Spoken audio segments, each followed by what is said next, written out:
Shut up and sit down.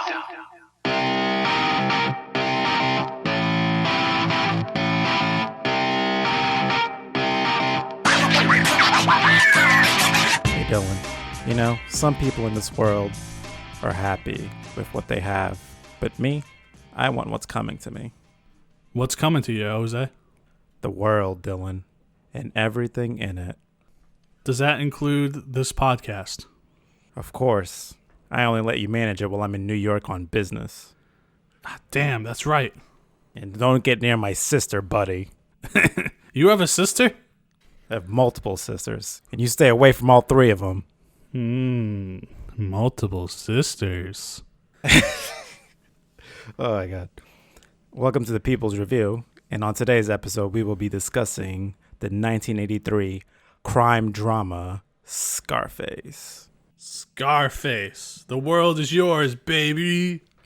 Starring my boy, my hero, Al Pacino. I don't know if he's my hero, but he's definitely my favorite actor, for sure. Oh, yeah. I mean, just look at the filmography of Al Pacino. Everyone can name his best movies. This, Jack and Jill. The Godfather. Yeah, yes, of course. The Scent Godfather. of a Woman. Dog Day Afternoon. But Jack and Jill, to me, stands at the precipice of all his movies, you know? I've only seen clips, but I'm pretty sure in that film he tries to get with Adam Sandler in drag. I mean... Well, not Adam, it's Adam Sandler, the Jill character. Oh, Adam, the sister. Yeah, what's with Al Pacino in movies that involve sisters? I don't know, but he definitely has something for sisters. I don't know if this movie was a story about Al Pacino's... Who doesn't? I don't know if this movie was about Al Pacino's rise through to the ranks, or was it about his love for his sister? No, this is a film based on a 1932 film called Scarface that is about Italian gangsters based on Al Capone and his exploits, which is based on a book called Scarface, written by a guy. Pen name was Armitage Trail. Well, if Armitage Trail knows anything, is that he knows that Scarface is a badass motherfucker. Oh yeah, I mean that's consistent throughout. I've seen the 1932 film in college. I actually wrote a paper on comparing that film to this more modern film, and got a good grade on it. So look at me go. Dylan, an F is not a good grade. You know that, right?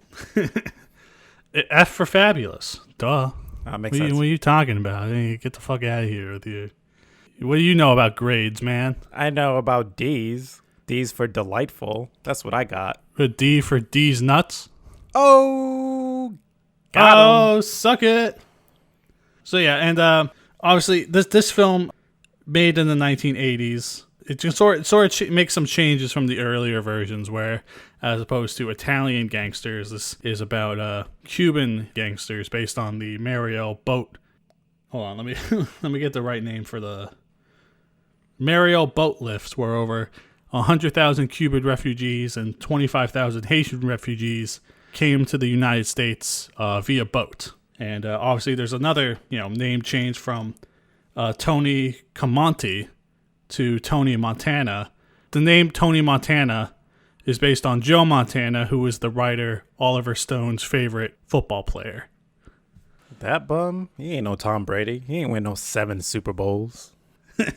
This is before Tom Brady. This is decades before Brian Tom De Palma needs to get his shit together. Would come off the bench after Drew Bledsoe got blown up by Mo Lewis in 2001. But unlike Joe Montana's trash-ass career, this movie will hold the test of time. Yo, you are throwing some fucking accusations out here. Joe Montana's like the Final Fantasy 15 of players. Oh, God, no. Shut up. Oh, you mean like one of the best players of all time? Final Fantasy 15 is one of the best games of all time. Thanks for confirming. 4 Super Bowl championships, played for Bill Walsh. Would be no Tom Brady if there wasn't Final Fantasy 15. Wait, I'm mixing all this up. There would definitely be a Tom Brady without Final Final Fantasy 15. What if Tom Brady just really likes Final Fantasy? He's like, these guys Like, are ruining in private. Like, these just guys are like ruining my love for Final Giselle's Fantasy trying to 15. get him to do stuff, and he's just gaming with Noctis. Like, nah, I'm driving the car. Edelman's Is that trying what to it get him takes to be practice. great? Is to love something so terrible? Oh, shut the fuck up. Oh, speaking of fuck, fun facts from Wikipedia. Fuck is said 226 times in this film. Part of the reason why Scarface at the time, and even still now, is considered a very brutal and violent, explicit film. How many times do you think we could say fuck on this podcast for this episode? Fucking 226 fucking times, fuck. Nah, fuck it. I think we could fucking do it 227. Hey man, this is why I put the times. explicit tag when I upload this shit. Well, this is isn't what for, we get. This podcast isn't for children. It's not for the 5, 4, 3-year-olds. This is for the 6-year-olds and above. They need to know these words.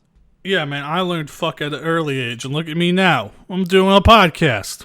Exactly. And if it wasn't for me learning fuck at such an early age, I probably would have been like a homeless person or something. Yeah. Thank fuck for that. Thank fuck for that, indeed. So before we get into the film, there's a few more fun facts I want to go over. Well, fucking spit them out. So obviously this is a very cultural. This film became a cult classic, right? Nas wrote the song "World Is Yours" based on the phrase that's prominent throughout this film. WWF wrestler Scott Hall based his Razor Ramon gimmick on Tony Montana and Manny. You know, coming off as this kingpin character that was very big in the 90s.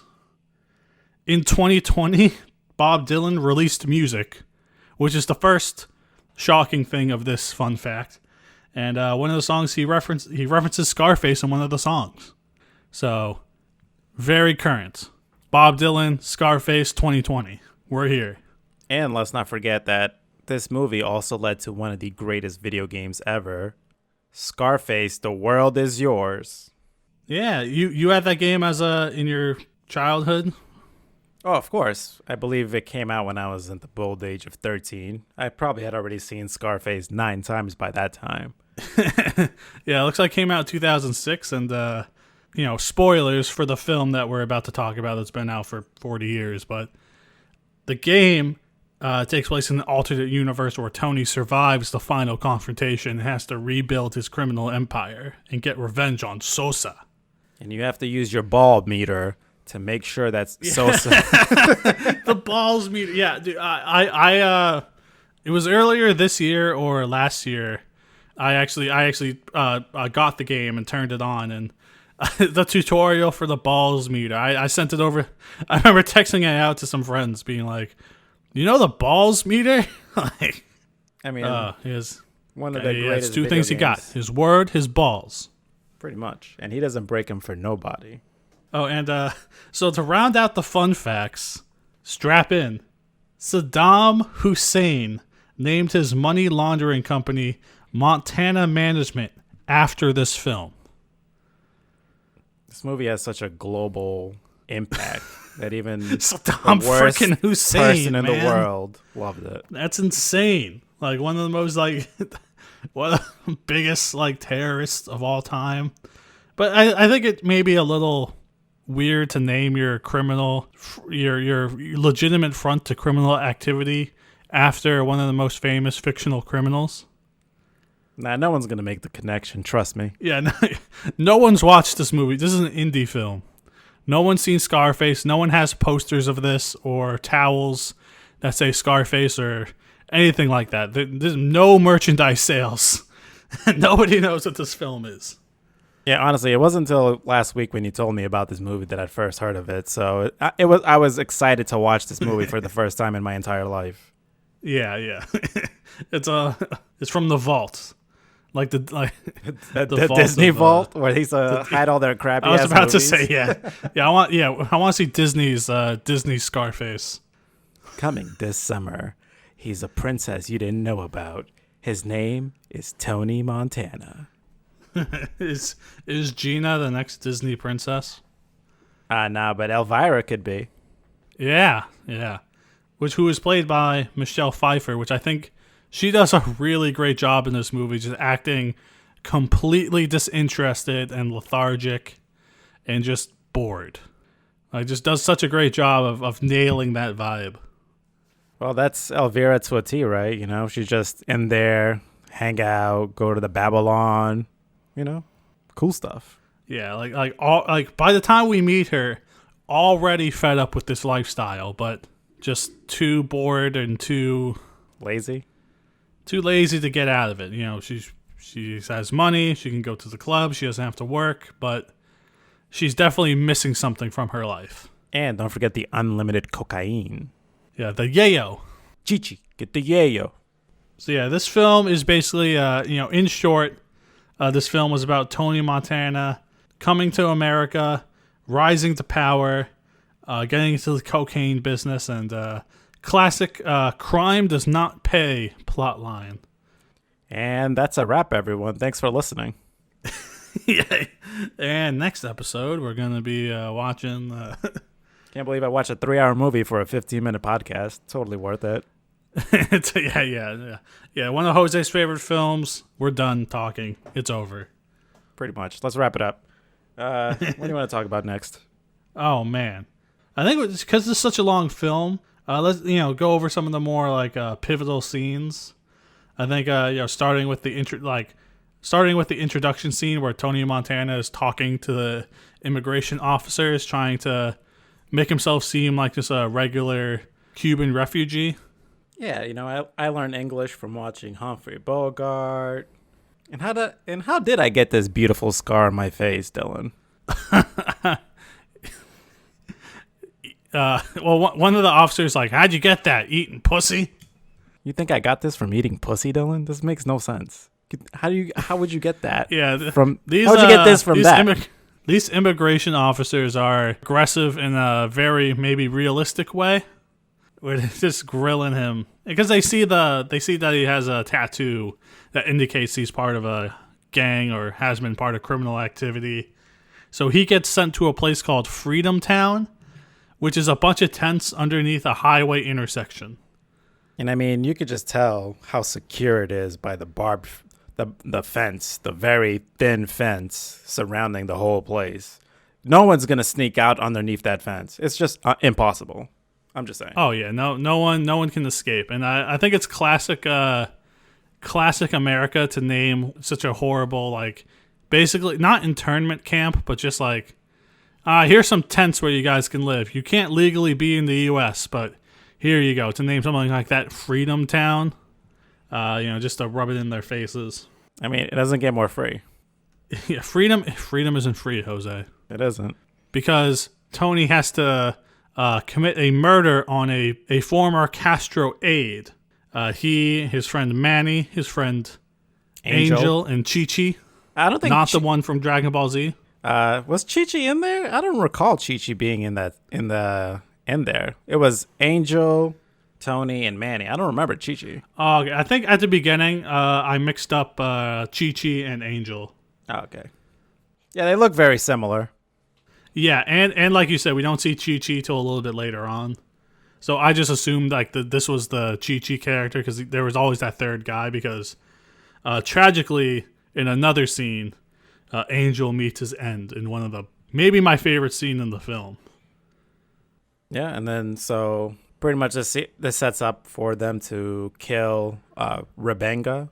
I forget his first name. And it's this scene's also crazy because Rebenga is like trying. There's basically a huge riot that occurs in Freedom Town, and Rebenga is trying to escape and not get noticed. He's being followed by Manny, and he whips out a knife, and they all start chanting Rebenga, Rebenga, and the whole bunkhouse is chanting Rebenga as Manny and Angel are stalking him, and then when he thinks he's about to escape, gets gutted by Montana. You're confusing that one Rebenga chant. The whole time they were screaming Libertad, which means liberty. Oh, okay. See, that's me being a dumb American. So they were like Libertad, Libertad. And then Manny's like, Rebenga. Monica. Is Ja Rule Steve Bauer? Same guy? Maybe Ja Rule can be in the new one. He has experience in crime. And he has experience in saying one name. Monica! Yeah, he can be the new Manny. Is Ja Rule going to Freedom City? I mean, it's possible. Ja Rule, I think, always been in Freedom City. Considering he didn't go to prison for any of the Fire Festival stuff, so... I never even met that guy, so I'm just saying. Me neither. I've also never met Ja Rule. Yeah, shout out to Ja Rule getting his getting mentioned multiple times on the podcast. A common theme between our podcasts. They get their freedom and their green cards only to go work as dishwashers at some crappy food stand. And this film has a number of really great crane shots where it starts on one frame and then sort of pulls out to another frame. This scene has a one there where it's on like a beautiful purple mural of the Miami coastline, and it pulls out to the really slummy food stand that they're working at. And across the street is I think that's the Babylon Club, where they go to multiple times later in the movie. And Manny and Tony are looking at it while working at the food stand, sort of the compare and contrast between their terrible situation and, what their dreams of rich will be, Yeah, and then Tony is like, look at these hands. These hands aren't made to be washing dishes. These hands are made to be touching gold and having money in them. Pretty much how I feel every day.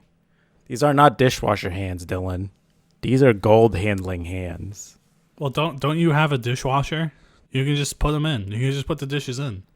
Yeah, but some dishes aren't dishwasher safe, so you have to wash them with these. I call my hands dishwasher put in a little hands. Elbow grease. Come on. I don't want to. Just gotta put a little elbow grease on that motherfucker. Listen, Dylan, I'm no fucking dishwasher. You hear me? I'm not a fucking dishwasher. All right.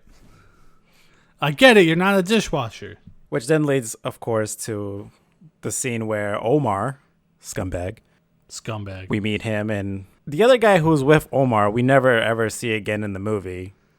Yeah, no. It's just like Omar is a driver, basically. Yeah. Because Omar is the first sort of successful criminal that we meet.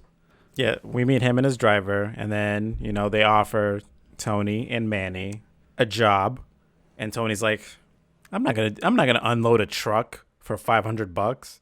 And he's like, okay. Yeah, first of Tony's many talking back scenes where it's like, dude, are you trying to get killed? But that's part of the character, right? He's outspoken, but he gets the job done and wants to do it his way. And there's that certain edge that you have to have, and that's in crime, and he's got it.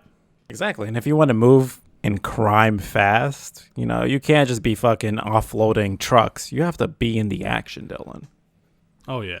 Through this argument, they get offered to oversee a cocaine deal, which leads to one of the best scenes in the whole film. Give me 1 second. I'm gonna pop a Coke right here. Not cocaine, Coca-Cola, Coca-Cola Cherry specifically, but I just didn't want the noise to happen randomly. And cut. All right. All right, so we come into the next scene where Tony, Manny, Chi-Chi, and Angel are driving to the Colombian Meetup. Tony tells Manny and Chi-Chi to stay in the car, come up in 15 minutes. If anyone but him comes outside to get the money, don't give it to them. Only he can get the money. Yeah, very professional. He's got all his got the whole plan laid out. Exactly. You never want to take your money to a meetup with some randoms you never met before. You have to have it close by. So Angel and Tony head up to the motel room where we are introduced to Hector, who is the drug dealer, and his lovely girlfriend or wife, Marta. And the whole time is just pretty much a really awkward exchange, or like, where's the money? Nearby. Where's the cocaine? Nearby. Yeah, this is a weird game of chicken they're playing where, trying to, that awkward small talk you have to do with people. Not that I've ever bought drugs, but sort of this awkward back and forth you have to do. You both know why you're really there. And then Tony gets fed up with the small talk. But then he and Angel get jumped by some gunmen hiding nearby. Basically, Tony is being very flippant, refusing to get the money, refusing to cooperate, which leads to Angel getting dismembered by chainsaw, which is such a brutal scene. Yeah. Honestly, it's not as brutal as it was when I first saw it, but rewatching it now, I was like, it was pretty. It felt tame to me because the whole time you don't see anything. You see Tony hiding his face in the what's that thing? Shower curtain. Shower curtain. Yep. And the whole time, I think it's just the implication is more brutal than because you don't see the chainsaw go in or any of that like B-movie schlock. But there is back to these beautiful crane shots. There's this one really beautiful one where it goes from the bathroom to Manny, like talking to a lady and Chi-Chi just vibing to music outside in the beautiful weather. And then back to the horrific actions happening in the bathroom. It's just that, once again, the compare contrast between, two whole different worlds going on. Yeah. And then as, they start lining up Tony to be the next guy to be dismembered, he's like, come on, one more chance. And then at the same time, as we see on the outside, Manny gets hella rejected by this lady in the blue bikini. So, and then he looks at Chi-Chi and he's like, oh, we got to go. It's time. So they make their way up to the motel room. Manny overhears what's going on. The volume is really loud, and I think he can make out the chainsaw. And then he just shoots up the door, and then he breaks in, kills Marta, and then wounds one of the guys. And then, he gets shot. He gets shot by Hector, right? No, he gets shot by one of the guys he shot, but he didn't kill. And then, Tony is struggling with the other guy, and he breaks free. Chi-Chi comes in, finishes off the guy who shot Manny, and then Hector runs away. And then while all the chaos is going on, Manny's been shot, Chi-Chi's tending to Manny.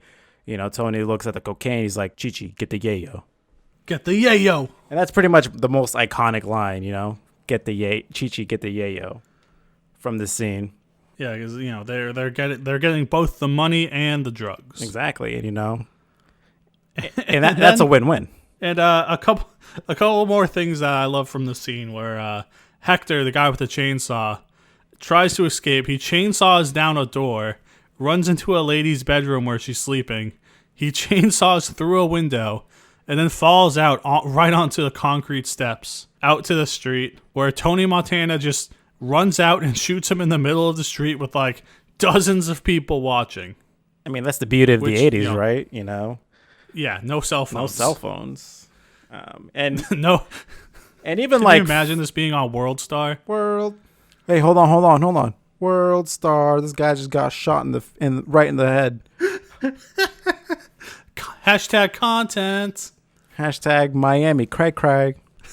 Oh my God. So yeah, they escape, and I think this is the first time we see there's this movie has a beautiful use of synth music, has a beautiful score, especially for the 80s, with the more influx of synth music rising in popularity. There's like this synth theme that plays through every time Tony like basically upgrades in a way. Like right now this is the first big deal where he's going to become a bigger player, and this theme plays again later on when he is becoming an even bigger player in the drug business. And I just really like that theme when he's on the phone calling saying the deal went bad, I got the money and the yayo. I'm not a music guy. I don't know how to describe it in music terms, but it's a part of the score I really like. Yeah, I agree with you. The music throughout this movie is just phenomenal. There isn't a song I think that is out of place throughout the whole movie. Everything just flows so beautifully. I mean, Push It to the Limit, the montage we see later on. I mean, that's just it just perfectly sums up the film. Pretty much. Another really great scene is when after Tony has met Lopez, he brought him the money. He sees Elvira for the first time. They go to the Babylon Club for the first time. So the classic Babylon Club, where you get a song by Blondie's Debbie Harry, where I think the song, literally the chorus is just like, rush, rush, get the yayo. Yeah, yeah, yeah. Come, Yeah, get yeah, I the get the yayo. Which it's just songs openly about drugs. Hilarious. I mean, it's the 80s, right? Everyone knows. True. You're either doing it or you're not. I could not imagine doing cocaine. I just can't imagine like the process of snorting. One, it sounds freaking disgusting, and two, seems like it would be miserable feeling. Yeah, Like it's like usually you want your nose to expel stuff. You don't want it to inhale stuff. yeah, I think Jackass's Steve-O was a big drug user. Been clean for like a decade now, but did so much cocaine that he burned a hole through the body parts, but through the middle of his nose. He could thread a shoestring through his nose. That's fucking disgusting. Yeah, it really is. That's fucked up. Not that I've ever met anyone who did cocaine, but people who do cocaine just don't shut the fuck up and are like, or at least not the people themselves, but the people when they're on cocaine. Really fucking annoying. Yes, we've never met anyone who's done cocaine. This is where you can stop listening, FBI. This segment brought to you by Dare. Drugs are really expensive, Dylan. You're right. Yeah, I'm getting high on life. That's what I'm talking about. But yeah, to the Babylon Club. You can see Frank Lopez, the next level of Kingpin, getting really uncomfortably close to Tony. Oh man, I love that scene. Him and Omar just like cuddled up next to him, like, "Come on, baby, come join our crime organization. We could really use someone like you. You've got the no skills." accounting for personal space at all. Just like you said, like, yeah, come on, hey, you wanna join my club, my cocaine club? Exactly. He's like from the previous scene. He's already infatuated with Tony. He's like, I gotta have this guy on my cocaine team. He's gonna be a shaker. He's gonna be a mover and shaker in this business. Which is real funny considering that Tony is infatuated with his wife Elvira. So you got Frank infatuated with Tony infatuated with the wife. And Frank just seems oblivious to this. He just does not care about his wife at all. Just completely rejecting her feelings. Because when we first meet her, she's just already like fed up and bored. Just like, oh, we're going to the Babylon Club again. Frank, if somebody wanted to kill you, you'd be pretty easy to kill. Hint, hint, wink, wink. Wink, hint. That's the great. I love the scene where she asks Tony to come dance with him because she wants to dance, and Frank says he wants to have a heart attack. It's just a really, really crazy line, and they're just dancing and like obviously Elvira or Michelle Pfeiffer doing a perfect job of acting just bored, uninterested, and Al Pacino just like doing this like terrible dancing, just being like, "What's your name? Hancock? Hancock? What's that? Some kind of bird? It's like a bird." And then I think she says something to the extent of like, if you were the last person on Earth, I would still not fuck you. Well, and then like smash cut to them in the car, and Tony's like, him and Manny driving away, be like, I think she likes me. Well, before that, you missed a great part where Elvira actually is talking to me. She's like, "Hey, Jose, who, why, when, and how I fuck is none of your business, okay?" And I felt that because she was speaking directly to me. Who, how, and when I fuck. It's none of your business, okay? And I was like, listen, lady, I didn't even ask you any of these questions. You're talking to me. I'm just watching the movie. Exactly. Like, I'm not even involved in this. Exactly. Oh, and we learned the 2 lessons of crime. 1, don't underestimate the other guy. And 2, don't get high on your own supply. Which is what you see, that rule gets severely broken later on. Oh, for sure.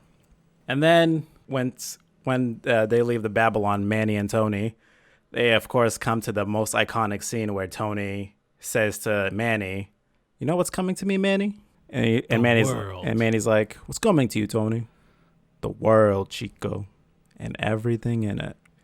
Yeah, which is I think ties into the, not to say that a murderous, drug dealing, crazy, psychopathic guy like Tony Montana is someone we should sympathize with, but I think most people can sympathize with trying to better their lives and their situations. People just sort of wanting to go out there and get their fortune, follow their dreams, make their lives better for them and their families. I think that is a theme that maybe one of the only things that makes Tony a sympathetic character, but important through line throughout everything he does in terms of how he acts, the work he puts in to increase his drug empire.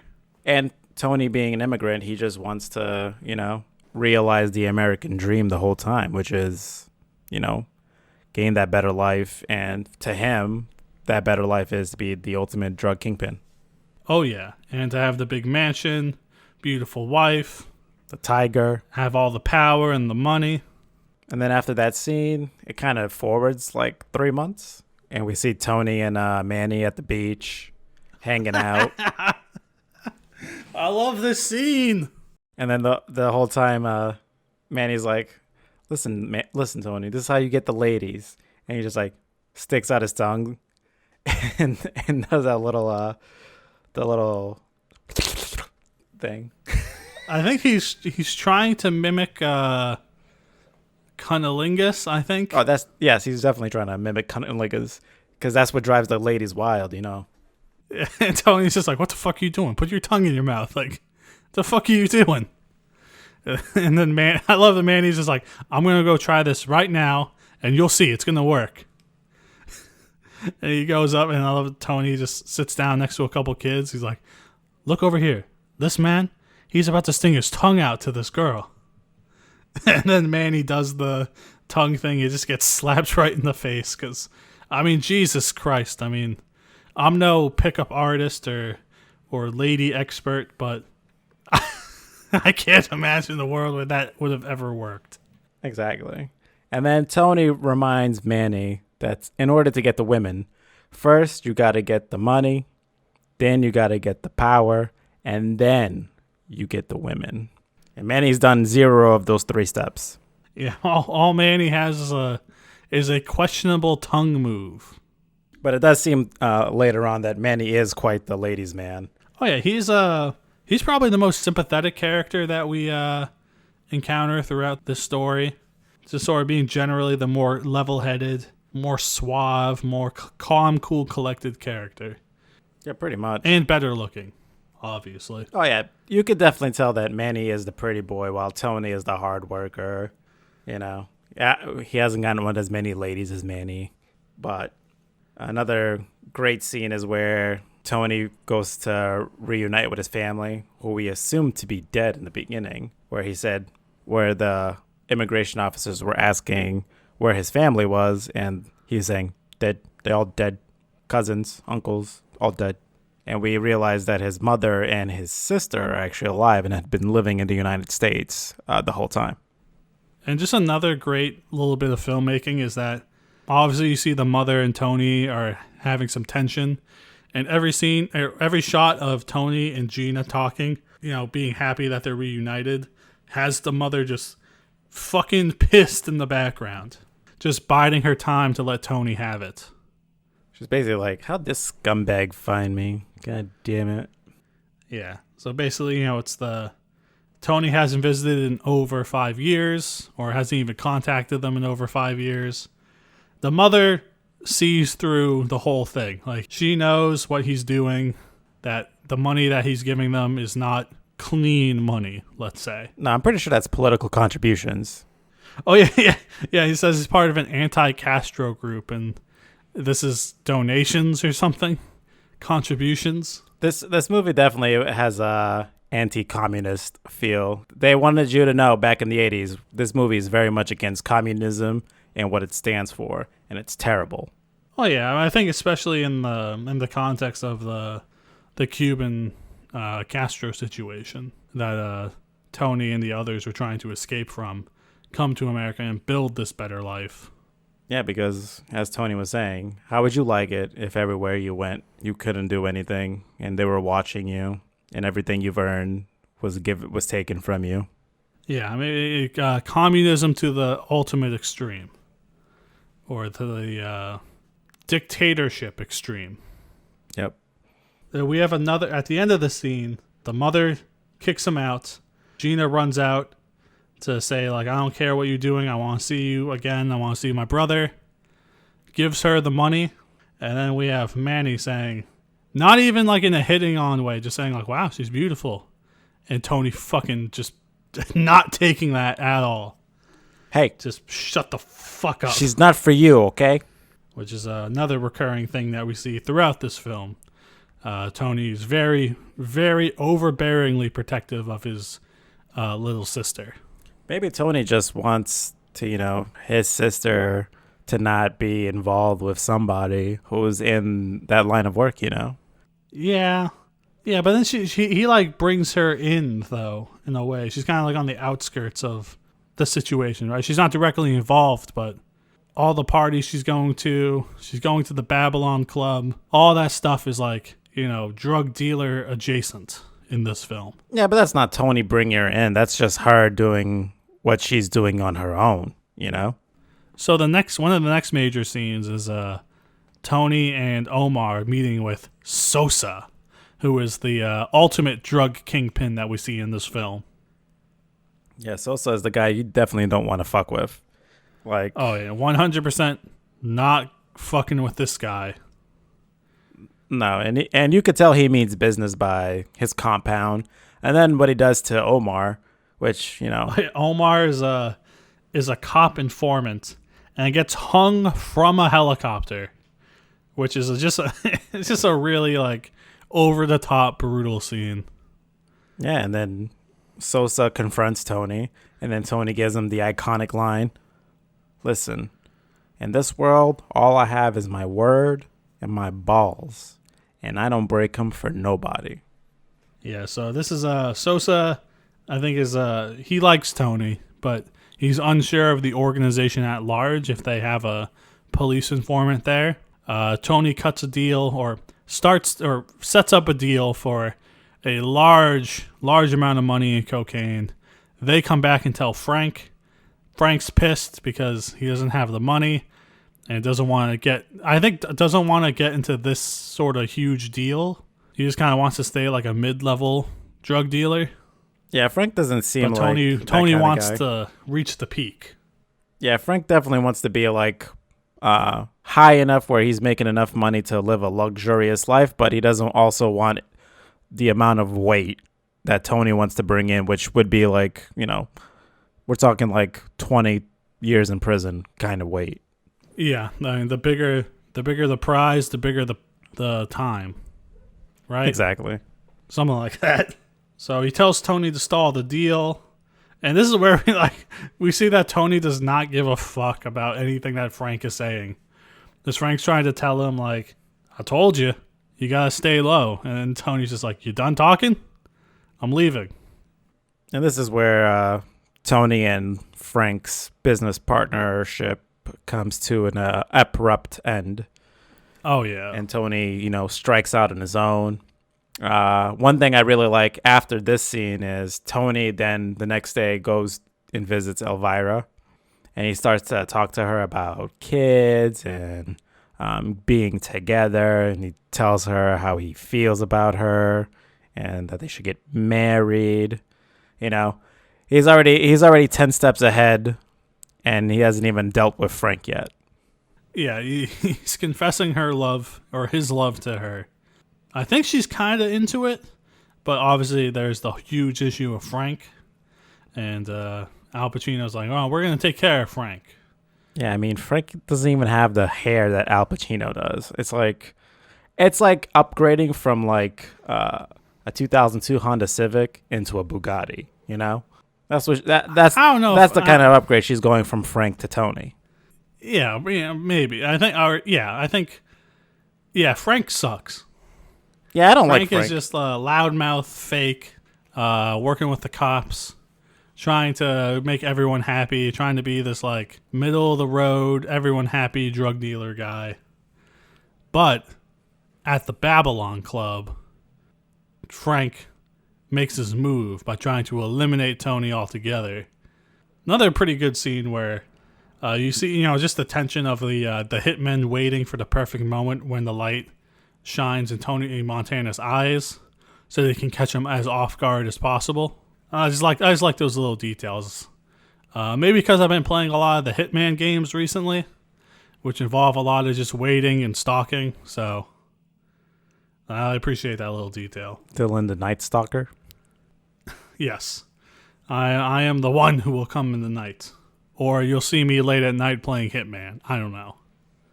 But yeah, I do really like that scene and how patient the hitmen were. I was like, damn, I would have been like already shooting him like 40 minutes ago. Yeah. Because Tony's also just super fucked up. He has that like glazed stoner look on his face where he's just watching the terrible stand-up comedy just with this like blank expression, just like you can tell he's just high or drunk out of his gourd. Yeah, pretty much. Like you could tell he's just like totally out of it. And the whole time the hitmen, I don't know if the hitmen are waiting for him to be even higher and drunk, or they're just like, fuck it. Let's just wait till this act is done. Or no, they're waiting for the spotlight. Oh yeah, the spotlight to go onto Tony. So, because if someone shines a flashlight in your face, it's gonna affect your vision. So, if he doesn't see them coming, they can get a clean shot. But of course, Tony, being the protagonist and the badass guy that he is, he ducks, kills the hitman, kills the two hitmen that shot at him, runs away. Basically, has a good idea of who put this hit out, gathers his gang, and confronts Frank and the undercover cop that he meets at the Babylon Club earlier. So he has already had suspicion that, like, who's putting this cop onto me? Who knows about these other crimes I committed? Frank. It's Frank. It's all leading back to Frank. Yeah, Frank's not very good at covering his tracks. Very, very sloppy. Very poorly planned. And this leads to another one of the biggest scenes, I think, is the confrontation between Tony's gang and Frank's, or Tony's. When I refer to Tony's gang, it's him, Manny, and Chi-Chi. Yeah, I wouldn't even say. I feel like Frank doesn't have that many people in his organization because the whole time you only really see Ernie. Omar, who got killed. So Omar and Ernie. That's it? 2 people? That's a fucking terrible gang. And the undercover cop guy who ends up getting shot. I'm just saying, if I was not Sosa, Lopez, I would at least have like, a couple of other guys, not just one fucking guy with me at all times. This is maybe just no one's loyal to him. Maybe that's why he sucks. I mean, shit, not even Elvira's loyal to him, and that's his wife. True. Very true. She doesn't even like him even a little bit. So, they confront Frank. End up getting Frank to grovel on his hands and feet. But, not even good enough for Tony to kill him, so he has Manny kill him. They shoot the undercover cop guy, and then they leave. And I love this scene where Manny's just like, oh, what about Ernie? And Ernie's just standing there sweating, just silent the whole time. After a moment, he's like, want a job, Ernie? Sure, Tony. Hey, Tony. And he's like, all right, call me tomorrow. Thanks. Like Chi-Chi comes over, he's like, hey, man, you got a job. Yeah. One thing I really did like about that scene was while Frank was groveling, Tony was like, you know what, Frank, you're not even worth killing. Just like how Frank didn't think Tony was worthy of him to be the one who killed him. That's why Tony, I think, tells Manny, shoot that piece of shit. Very, very astute observation. Thank you. It only took me 15 views to make that connection. But yeah, I think Tony doesn't forget any slight or any of these little details, and he does a great job of turning them around onto the people who have wronged him. And this then follows up probably one of the greatest montages in movies, the push it to the limit. Push it to the limit. Limit. Yeah, this does a great job of showing Tony's dramatic rise to power. He's bringing in like just duffel bags of money to the bank to launder it. And the first time the banker's like happy to see him.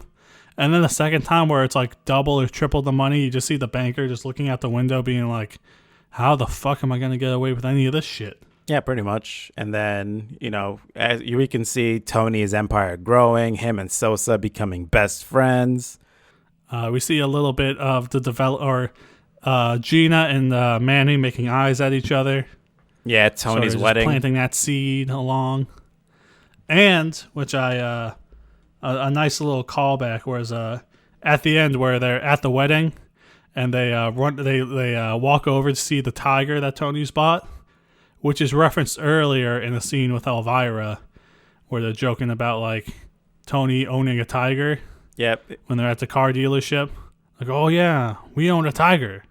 Or he that sort of extra extravagance. Like, who the fuck needs a tiger? Nobody. But just another show of like, I have enough money to have a dangerous animal on my property.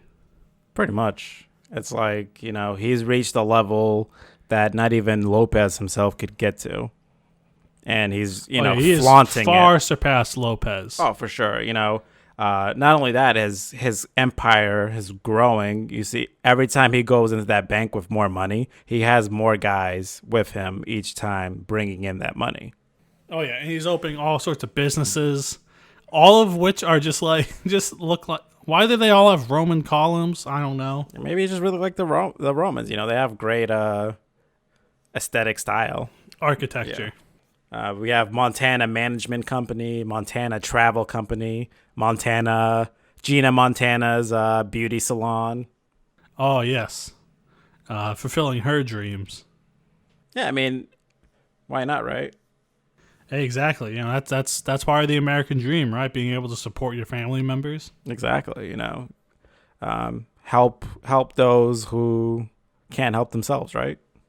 Very true. So at the end of this, we see that we cut to Tony's huge iconic mansion where he has a dozen screens of cameras next to him, just all over his property, just all red everything. Listen, when you get to that much wealth, you have to start thinking about security. But one thing I didn't get is why would he just have it in his office? If it was me, I would hire somebody to watch those monitors 24/7. It might come in handy later on in the movie. Well, I think this is where we start to see the cracks in the Tony Montana empire, where this is sort of after the push it to the limit montage, we sort of start to see the beginning of the end, right? Tony has basically gone full megalomaniac empire guy, nonstop arguing with Elvira, fighting with the banker who's telling him, basically just laying the situation out, saying that we can't launder this amount of money or we will get caught. Yeah, and that's why they have to change things up. Yeah, that's why they want to raise the rates. Yeah, because it's such an amount that they're bringing in that they're gonna bring attention. They're probably already bringing attention to themselves. Yeah, exactly. And another thing we're noticing is Tony is holding more of he's not sharing the responsibility within his organization. He's mostly trying to keep everything to himself, which, it's a double-edged sword. If you're holding everything, what happens when you're not there? And doesn't even seem to trust Manny, his number one dude, anymore. Like at the end of the hot tub scene where Tony's taking a bath in a huge marble tub by himself, makes Elvira leave just by him being such a dick. Basically tells Manny that a deal that he set up, he's no longer allowed to work that deal, which causes Manny to just be like, hey, what the fuck are you doing? I helped you get to this point. Let me take care of some stuff. Let me help you. And Tony Montana just refusing any sort of help, even from his best bud. Yeah. The whole time Manny was setting up that Seidel bomb deal, if Tony had, removed that task from his list and, shirked that responsibility to Manny, he wouldn't be caught on tape, laundering $1.3 million. True. Very true. He and Chi-Chi get busted. Yep. Laundering millions of dollars. Did you see that scene while they're counting the money, the other guy who's talking to Chi-Chi is talking about working with Marlon Brando in a movie? I missed that. Is that real? Yeah, he was like, I was working with Marlon Brando. I I was his driver. They made a couple of Godfather references throughout the tax evasion scene. Interesting. That's a nice little detail. Yeah. One of those like not third wall break or fourth wall breaking, but in the context of this world, sort of a little reference maybe. Yeah, and another great reference is, as Tony gets caught for tax evasion, that's how Al Capone, also aka Scarface, was also yes, at the end, put to jail. It wasn't That's for what any took him crime. down. It was for tax evasion. Just pay your taxes, man. Like, not that, or I guess when you're doing drug money, declaring that drug money would probably lead to more suspicion. Yeah, drug money or corporate money, both of them. No need to pay taxes. All the kids out there, do your taxes. You don't want the IRS to come down your throat. Unless you own a news. corporation, then it's okay to not pay your taxes. Yeah, unless you're rich beyond your wildest dreams, or even that that comedian Jimmy Carr. I think he got done up for tax evasion a few years ago. Well, in the UK. Well, clearly he wasn't rich enough. Yeah, I don't know if he was selling cocaine. He probably wasn't, but who am I to say? Exactly. How would you know? So basically, Tony's empire is sort of on the verge of falling apart. He's facing 1 to 3 years in jail for the tax evasion. He does not want to go to jail at all. He meets up with Sosa, who offers him a way out. He has some connections in D.C. He can help him avoid jail time if he carries out another hit on a person who's exposing the cocaine drug dealing industry. Sort of in name dropping Sosa and his associates. Yep. And since Tony's a man of the United States, Sosa asks him to, take Alberto to New York. And then after Tony finishes this hit, exploding the car right in front of the UN to send out a message. So no one will ever do that again. However. Yeah. So Tony then, goes to New York. He leaves Manny in charge, and the whole time Manny's pretty much ghosting his responsibility as the boss. I wonder where he could be. And he also mentions in the hot tub scene that he's going on a date. With who? Who knows? Was it me? Ooh, scandalous. So yeah, Manny is nowhere to be found, which is, I like Manny, but he did say he was going to run things, so maybe a little questionable, just abandoning the business while Tony is away. Yeah, you don't just leave a multi-million-dollar drug cartel to run by itself, and you definitely don't leave the other guy. I want to say his name is Nachos. I think, is it the fat guy with the curly hair? Yeah. I think he's called Nick the Pig. Yeah, Nick the Pig. Because Elvira at that scene is like, how do you like it when your best friend is Nick the Pig? Oh, I remember seeing that scene and it being like, oh, maybe like in like one of those crazy Michael Jackson bought a monkey kind of ways. Maybe Tony bought her a pig. Yeah. Or you ever see that movie Walk Hard, the Dewey Cox story? Fake biopic by Will Ferrell. Oh, no, not Will Ferrell. John C. Reilly. And he's trying to make his wife happy by I'll buy you a parrot and I'll teach you phrases that I say. He'll say, "Morning, honey. How you doing?" It's like, this ain't about no talking bird, you stupid piece of shit. Anyways, that's another great movie. But I thought Elvira was talking about like an actual pig at first, until later on I looked up the names, like, oh, Nick the Pig. There you go. Who seems like a nice guy. Yeah, he's a nice guy, and I like Nick. Clearly Tony likes him too. To have him in his organization from the get go. Oh, of course. Him and Ernie hanging out. Yeah. But what I really like about the New York scene is as Tony is tailing the guy who Sosa wants dead, he notices the wife and children in the car. And although throughout the story, Tony is, will do anything to get where he wants to get and to be free.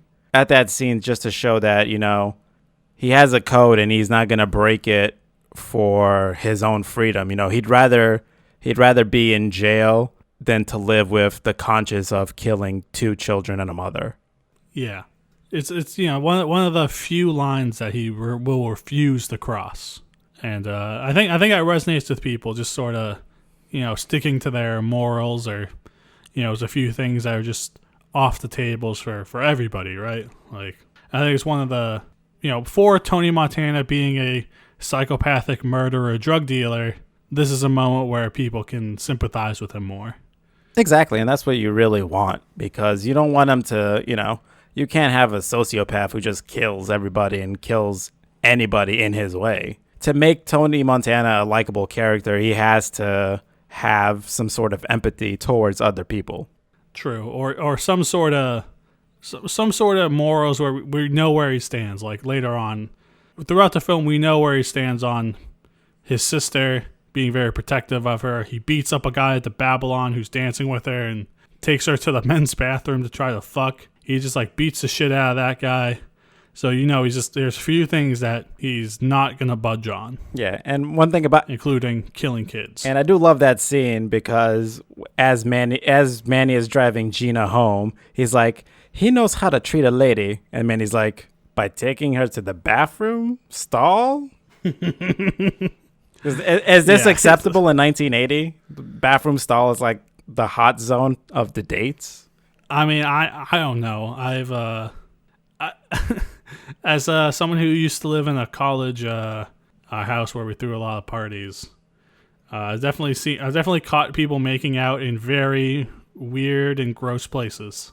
Yeah, I get it if you're, well, I guess they are technically young, but I mean, I've also been in several places where I've learned of people hooking up in very, very odd places.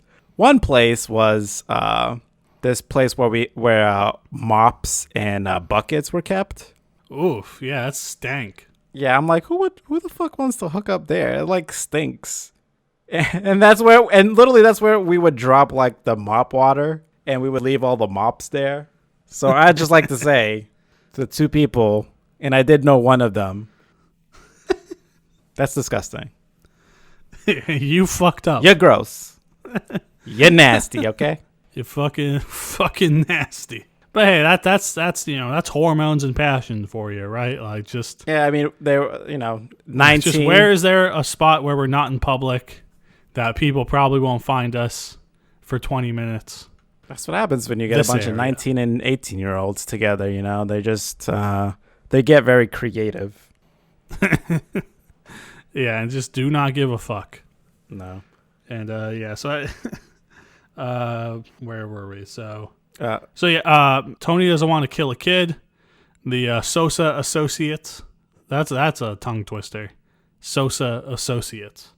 He is about to trigger the bomb, but Tony shoots him in the head because that's the line he's not going to cross.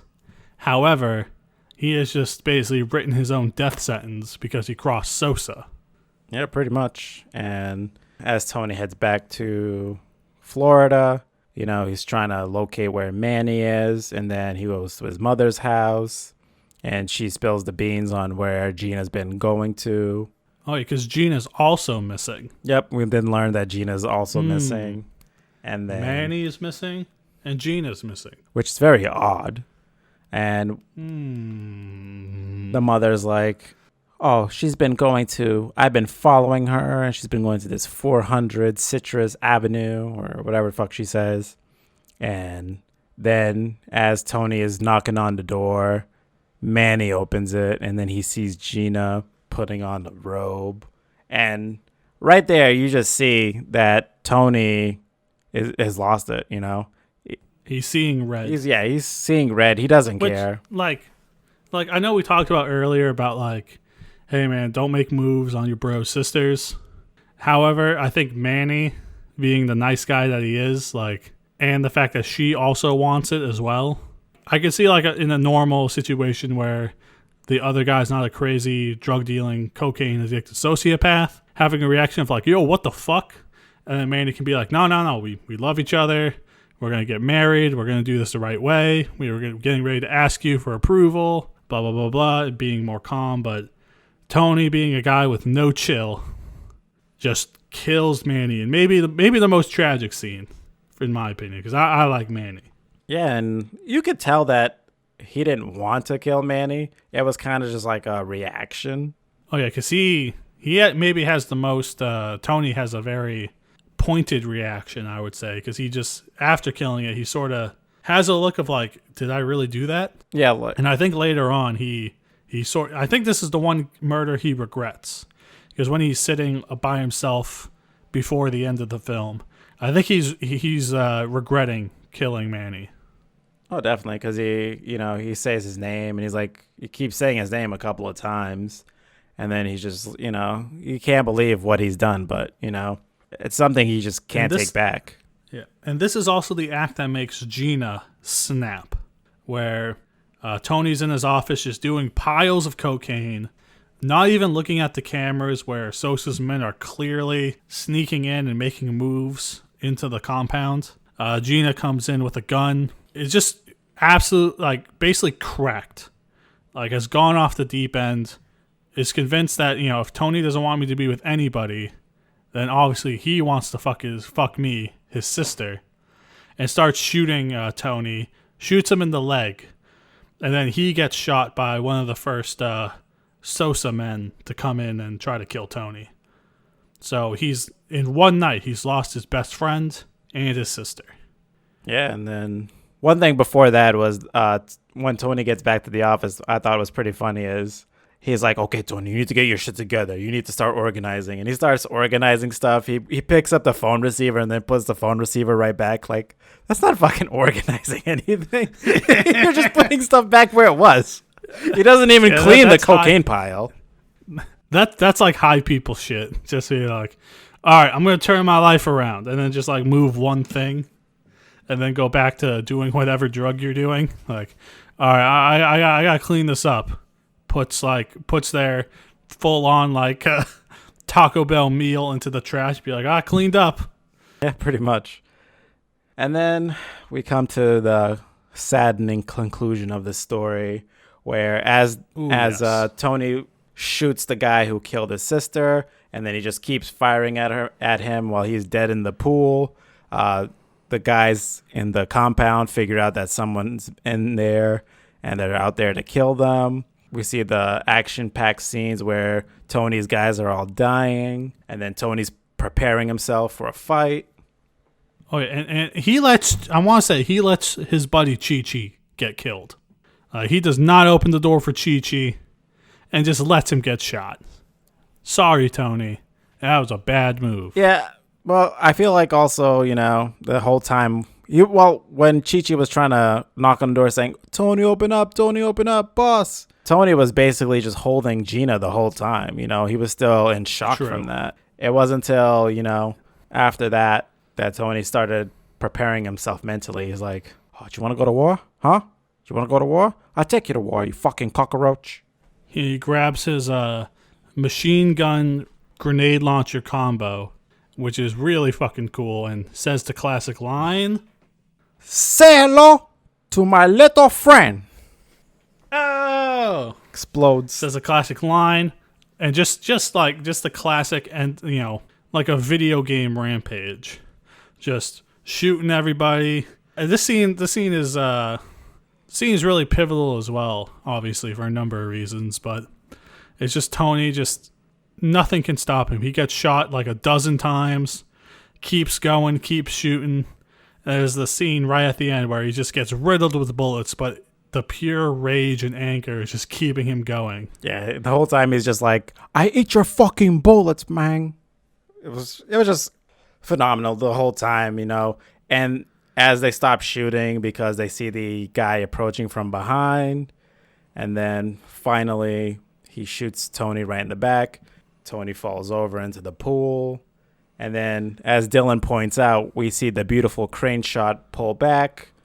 And it's as it's going up to meet the hitman, we see the globe with "The world is yours," and then it's panning over to the hitman, and So good. yeah, and it just pans out, and then you see the hitman just walking down the stairs, and the whole time. Well, just see all the carnage as well. See all the death and destruction. All just a brutal scene, or not brutal scene, brutal ending.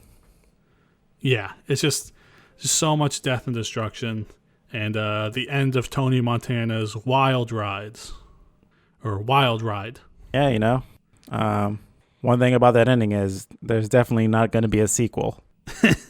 Yeah, it's a pretty definitive ending. Yeah, everyone's dead. Until the video game where he escapes. Yeah. Or if you play Vice City, which is very heavily based on this game. Yes. And the ending scene based on this ending scene. He lives.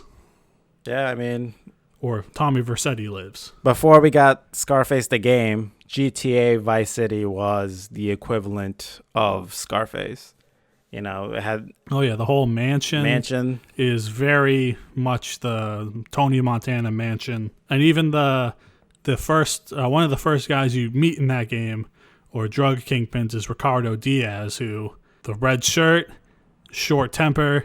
Very much, I think, based on if Tony Montana got older and fatter.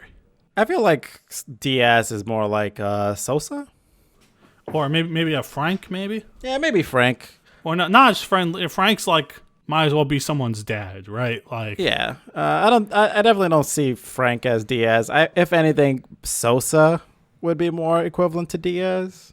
Yeah. But then Vice City mixes It has the elements of Cuban cocaine crime lord, but at the end the major conflict is with an Italian gang family. Yeah, Sonny, that's what his name was in that story. Sonny. I don't got the money, Sonny. And Ray Liotta was the voice for Tommy Vercetti, who was also in Goodfellas. Yes. Goodfellas is another great gangster film. Such a phenomenal film. We'll have to discuss. Well, once we watch it, we'll have to discuss how it's just a action.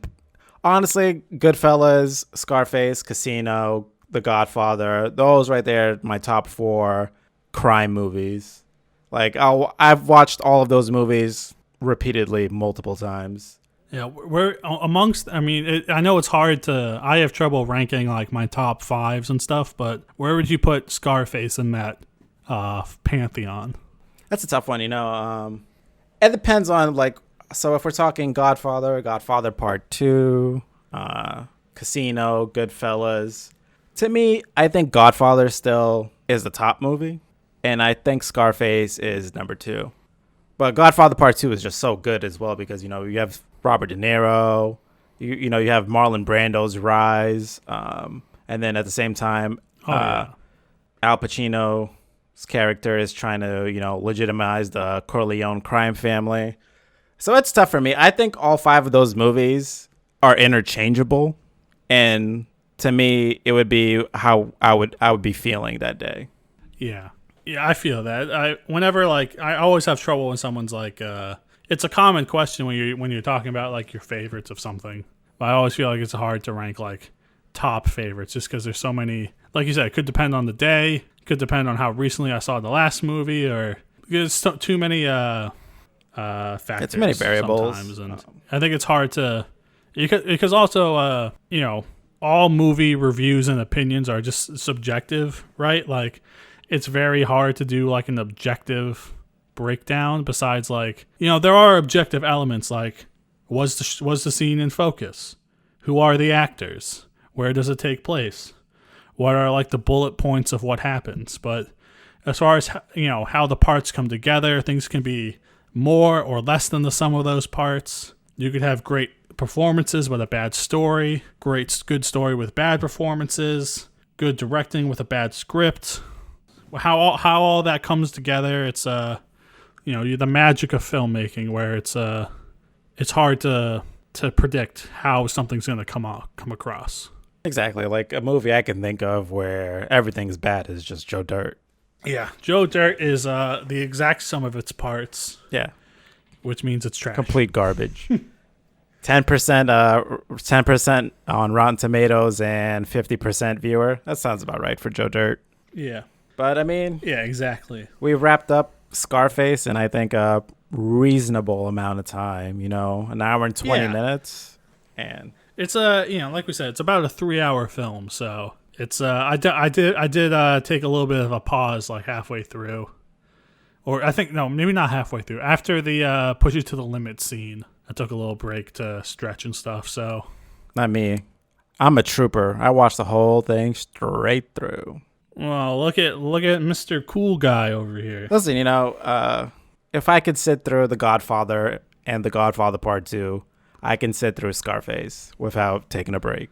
Have you ever done one of them Lord of the Rings marathons, where you watch 1 through 3 the extended cuts all at once? No, because I've only watched the first Lord of the Rings, to be honest. Really? Yeah. Oh man, we gotta watch Lord of the Rings. I love me some Lord of the Rings, and I would be interested in seeing how these hold up. I think they hold. I mean, probably their CGI doesn't hold up as well, but I feel like the rest of the movies hold up fine, right? Yeah, I mean it's based, obviously based on the Tolkien stories, which are absolute, classics in the literary world, and obviously it's not like a one-for-one adaptation because they cut a bunch of stuff for time. This is before the Deathly Hallows Part 1 and 2 happened. So, and the Hobbit 3 parts. Yeah, why was that movie 3 parts? So, I don't fucking know, because the Hobbit is a thing people know, and trilogies make money. Yeah, I guess, but I mean, like this is why the Marvel universe has like 100 fucking films. yeah, but those are different stories. It's not all the same story over and over. And I do like the way they intertwine, right? Like there are little details that intertwine into the main Marvel story, but yeah. Oh fuck, what were we talking about? We were talking about how good looking I was, and how when I do that move, all the ladies go wild. Oh, the ladies go wild. You know how you get the ladies? Seriously, what? You do this one move. Yeah, that's is that how you got your partner? I can neither confirm nor deny these allegations, Mr. Senator. As God is my witness. I plead the fifth. I plead the fifth on doing. So that's Scarface, and that's basically what we got for this week's episode. Oh, we should also have you decided about what movie also, we're gonna watch after Bebop 4 through 6? Oh, I'm still deciding, but we'll have that news next week for the big reveal of the 5th or 6th episode or 7th episode of this podcast. No, this is the 4th episode, so it would be the 5th. Okay, this is 4th. No, it would be the 6th episode, because the 5th would be the Cowboy Bebop. Stay tuned for the 5th episode, where we reveal what we're going to watch on the 6th episode, and it starts with Dragon Ball and ends with Evolution. Guess at the meantime, while the episode 6 is airing, I will be also gone for mysterious reasons. I'll just record both sides. I'll just have 2 microphones, and I'll just talk to myself about the movie. Why do you need 2 microphones? You just have to mask your voice. Try to get a voice changer, or I know I can put your voice into like one of them AI machines that generates voice. Yeah, and then he would say fictitious things like Final Fantasy 15 is a good movie. I mean, good game. Oh, we should watch Kingsglaive, because I actually haven't seen that. Dylan, it's got a 7 on Rotten Tomatoes. Sean Bean's The people know it sucks. Just like they know the game sucks. People don't know it sucks. The game is good. I like it. That's a game that I think is more than the sum of its parts. Nope. If there is a game that's more of the sum of its parts, it's Mass Effect 3, which I just beat. Oh, nice. I actually just started Mass Effect 1 the other day, finally. or finally for like the 8th time. Oh yeah, well, this time it's huge improvement, wouldn't you say? Yeah, I think in a number of ways. I think I'm surprised of how much it's still just regular Mass Effect. Like the one thing one of the things I hope they would change, the inventory looks like it's exactly the same, which I'm disappointed with. But the combat, yeah, much improved. Combat and the HUD. Yeah, maybe the most sluggish part of that game is doing the combat. And obviously they would transition later to a more Gears of War style where the cover system's much better implemented and things like that. I wish they had maybe implemented some more of those changes they made in the modern games to this game. Like the cover mechanics are kind of wonky.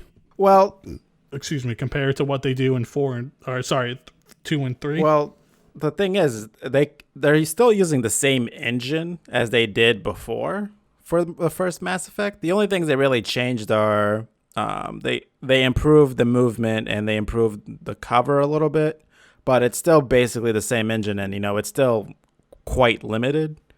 Yeah, but at the end of the day, it's still Mass Effect. Yeah, I mean, it's not as good as 2 and 3's, and 3, of course, is the best. I feel like 3 has the best combat. I like so the biotic explosions you can do. Yep. Just loading one biotic move into another. Yeah, like if you use one move and then you could have Liara or Garrus follow up afterwards. Just phenomenal. I think I went full biotic in 3, so I was like, I like when I do the throw move, there'd be like 2 blasts that go out. I'll be singularitying people. However that's said.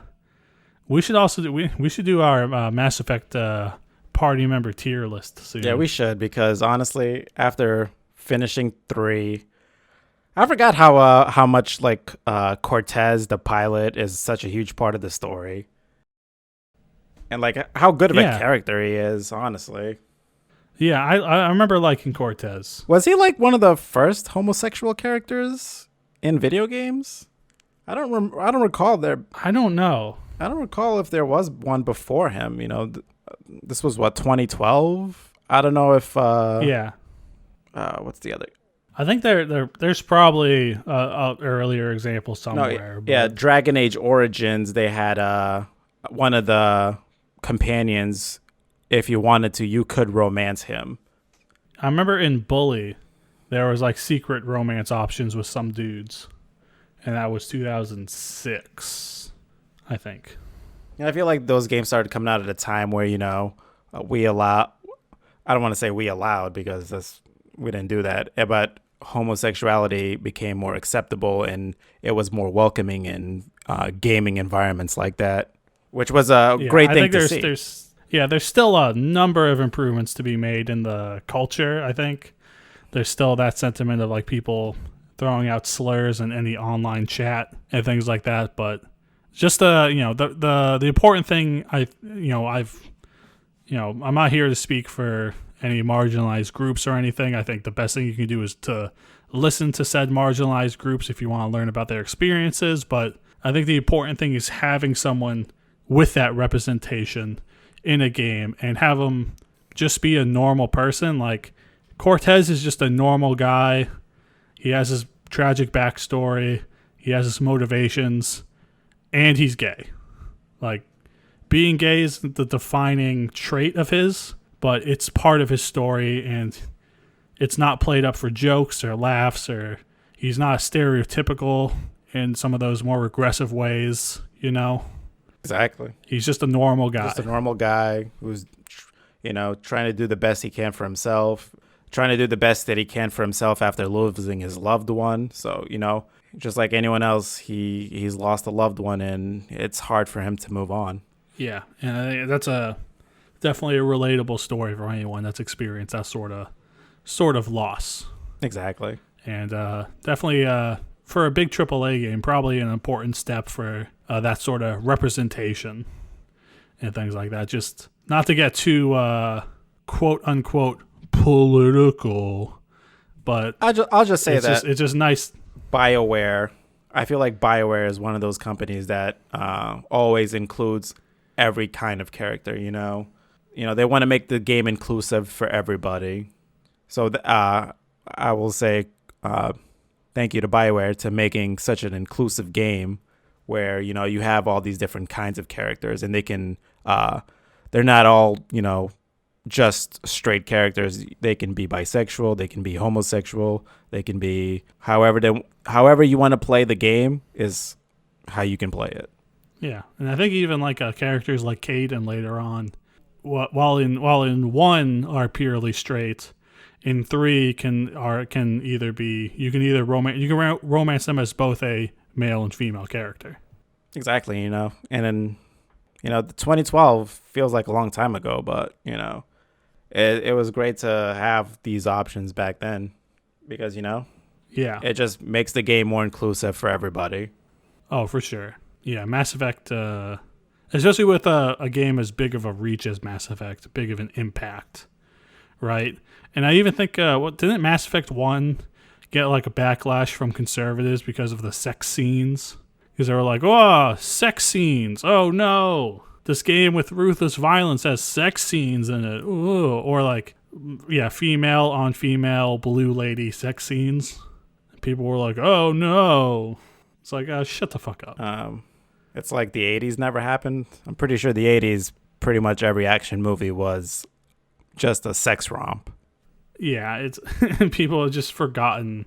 You'll be surprised at what people conveniently choose to forget, right? Of course. But let's not diverge into all these topics. Yeah, Mass Effect talk. I think we have to dedicate a podcast just to Mass Effect talk because I would love to, talk about the story of Mass Effect and just the overall ending. I'm actually going to probably be writing something on the blog about the whole trilogy. Oh, nice.